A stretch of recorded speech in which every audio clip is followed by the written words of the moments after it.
Hello everyone, welcome back to my YouTube channel. आप में से काफी लोग मुझे रिक्वेस्ट कर रहे थे, सर काफी टाइम हो गया है, स्ट्रैटेजी से कोई टॉपिक आप पढ़ा नहीं रहे हो। तो one of the topics which was regularly hitting my comment section was licensing and franchising. इनके बीच में क्या डिफरेंसेस होते हैं, लाइसेंसिंग कैसे काम करती है, फ्रेंचाइजिंग मॉडल कैसे काम करता है। तो आज सभी चीजों के बारे में हम डिटेल में बात करेंगे। So let's begin. So let's talk about licensing first. तो by the term licensing, we mean that a business model in which the licensor grants the right to use intellectual property, brand or produce a company's product to the licensee for royalty। अब यहाँ पे होता क्या है, एक simple सी बात है। Licensing में क्या होता है, यहाँ पे दो पार्टी इन्वॉल्व होते हैं। वन, एक साइड पे लाइसेंसर होता है जिसने लाइसेंस देना है, on the other side second one is called लाइसेंसी, जो लाइसेंस लेता है, right.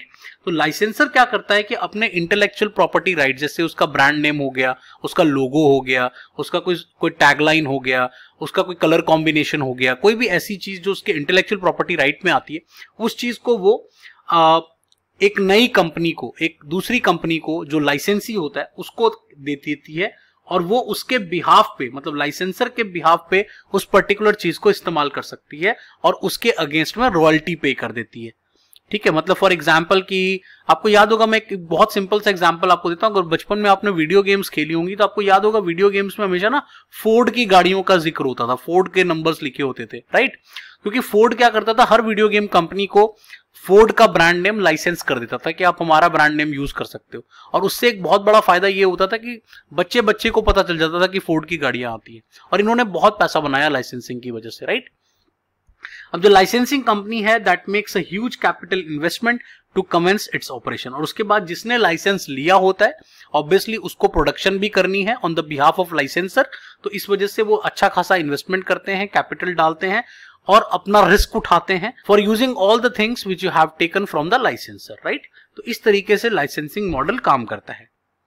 The greatest advantage of licensing model is the licensee bears the developmental cost and the risk associated। यहाँ पे जो सबसे बड़ा बेनिफिट होता है लाइसेंसिंग मॉडल में, कि आप जिसको भी लाइसेंस दे रहे हो, किसी XYZ कंपनी को मान लो आपने लाइसेंस दे दिया, तो उस कंपनी के ऊपर सारा रिस्क होता है, सारा रिस्क वो कंपनी उठाती है, सारा इन्वेस्टमेंट वो कंपनी खुद करती है, सारा डेवलपमेंटल कॉस्ट खुद करती है। तो वहां पर जो लाइसेंसर होता है उसको बस रॉयल्टी का पैसा मिलता रहता है।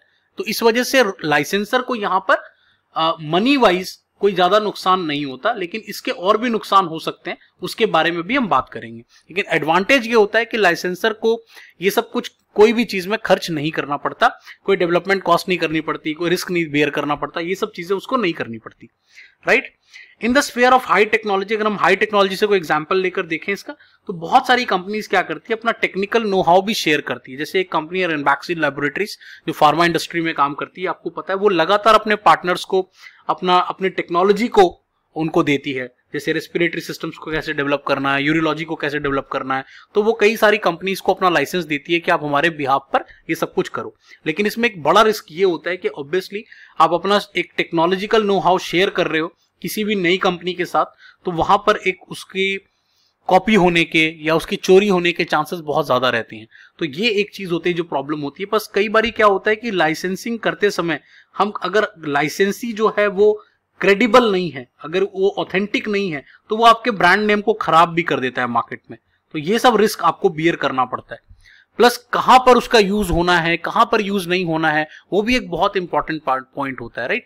तो ये सारी चीजों का ध्यान रखना होता है while doing licensing, right. Let's move to the franchising part. Franchising में क्या होता है, franchising is a strategy mainly used by the service company. अब ज्यादातर आप देखोगे फ्रेंचाइजिंग मॉडल जो है आपको सर्विस इंडस्ट्री में देखने को मिलता है। जैसे आप मैकडॉनल्ड्स के स्टोर देखते हो, वो मोस्टली जो होते हैं वो फ्रेंचाइजी मॉडल पे काम करते हैं। They allow the franchisee to use the business model, process, brand name for a fee. अब यहाँ पे क्या होता है, यहाँ पर अगेन एक कंपनी होती है, एक पेरेंट कंपनी होती है और एक फ्रेंचाइजी कंपनी होती है। एक वो पर्सन होता है या वो कंपनी होती है जिन्होंने फ्रेंचाइज ले रखा है उस ब्रांड का, राइट। तो वो करते क्या है कि एक फीस, एक कंपनी जो पेरेंट कंपनी होती है वो एक फीस डिसाइड करती है कि हम अपनी कंपनीज को का फ्रेंचाइज देने के लिए आपसे इतना अमाउंट लेंगे। तो आप उसको वो अमाउंट पे कर देते हो और उस कंपनी का फ्रेंचाइज आप ले लेते हो। अब फ्रेंचाइज लेने में के बाद क्या होता है कि वो जो पेरेंट कंपनी होती है वो खुद ही सब कुछ स्टैब्लिश करके देती है आपको, वो आपका लेआउट सारा बना के देगी, अपना सब कुछ वो खुद आपको करके देगी, आपको कुछ भी करने की जरूरत नहीं पड़ती, वो कंपनी सब कुछ खुद करके आपको देती है। ये बहुत बड़ा एडवांटेज हो जाता है इन केस ऑफ फ्रेंचाइजिंग। तो यहां पे इन केस ऑफ लाइसेंसिंग मैंने जैसा आपको बताया था कि यहां पे जो फ्रेंचाइजर होता है वो does not bear the development cost and the risk of commencing operations overseas because such costs are expected to borne by the franchisee।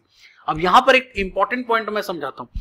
होता क्या है कि जब मान लो फॉर एग्जांपल कि मुझे एक्सपेंशन करनी है इनटू अ न्यू स्टेट, एक न्यू स्टेट में जाना है, तो वहां पर क्या होगा कि मुझे अगर नए स्टेट में जाना होगा तो वहां पर रियल एस्टेट की कॉस्ट पे करनी पड़ेगी, जो कि मोस्टली अगर पॉश एरिया में आप लोगे या हाईवे पे लोगे तो उसकी कॉस्ट बहुत ज्यादा पड़ेगी। तो आप करते क्या हो, वहां पर फ्रेंचाइजिंग मॉडल पे चले जाते हो जिसमें ऑलरेडी किसी के पास लैंड है, कोई जगह है, आप उसको कहते हो कि भाई ये जगह आप हमें दे दो और हम इसके ऊपर सारा डेवलपमेंट करेंगे और उसके बदले में आपको फ्रेंचाइज भी देंगे और आपको प्रॉफिट शेयरिंग में कुछ पैसा मिल जाएगा, प्लस आप फ्रेंचाइजी की फीस हमें भर देना। तो इस वजह से कंपनी को फायदा हो जाता है, प्लस कंट्रोल आपके हाथ में रहता है।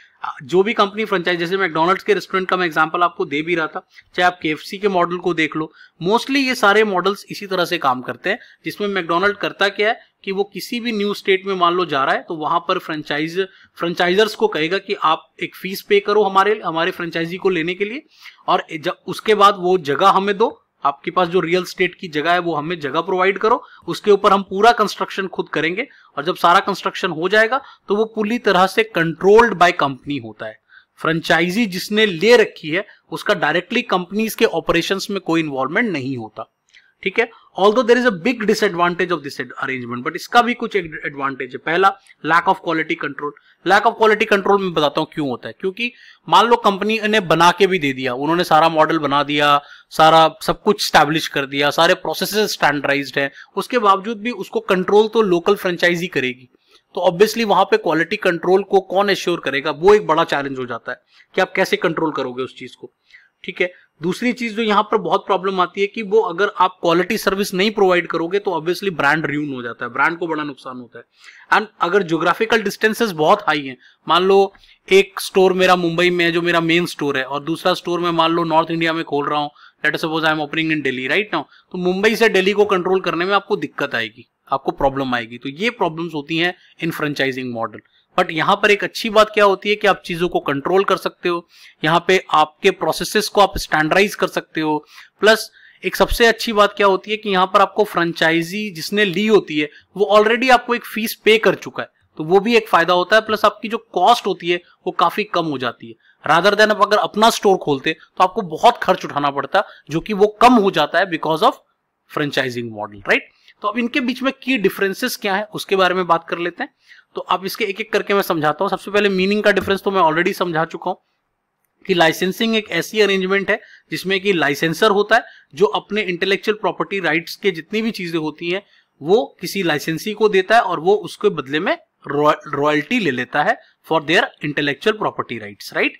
On the other side franchising model में क्या होता है, ये एक ऐसा अरेंजमेंट है जिसमें जो फ्रेंचाइजर होता है वो फ्रेंचाइजी को परमिट करता है कि वो उसके बिजनेस मॉडल को, ब्रांड नेम को और उसके बिजनेस को कैसे कंडक्ट करना है वो सब कुछ वो कर सकता है on the behalf of franchisor, right. On the other side governance देखते हैं कि कौन सी चीज कौन गवर्न करता है। तो अगर आप लाइसेंसिंग की बात करो तो वो कॉन्ट्रैक्ट लॉ के अंडर रेगुलेट होता है, गवर्न होता है, जबकि ऑन द अदर साइड अगर आप फ्रेंचाइजिंग को देखोगे तो वो कंपनी लॉ के अंडर आता है, उसकी जो रेगुलेशंस है वो सब कंपनी लॉ में मेंशन्ड है, राइट। तीसरी चीज कि रजिस्ट्रेशन, लाइसेंसिंग की कोई खास रजिस्ट्रेशन की हमें जरूरत नहीं पड़ती, आप चाहो तो वैसे ही किसी कंपनी को दे सकते हो, उससे रॉयल्टी ले सकते हो। लेकिन यहां पर फ्रेंचाइजी अगर आपको लेना है तो ये मैंडेटरी है कि आपको रजिस्ट्रेशन करानी पड़ेगी। ट्रेनिंग एंड सपोर्ट, लाइसेंसिंग में कुछ भी देने की जरूरत नहीं है, यहां पर आप सिर्फ अपना ब्रांड नेम दे देते हो और वही काफी होता है, right. On the other side जो फ्रेंचाइजिंग मॉडल है वहां पर आपको ट्रेनिंग भी देना होता है, वहां पे आपको सपोर्ट भी देना पड़ता है, वहां पे आपको इंफ्रास्ट्रक्चर को भी डेवलप करने में कंट्रीब्यूट करना पड़ता है, ये सब कुछ आपको करना पड़ता है।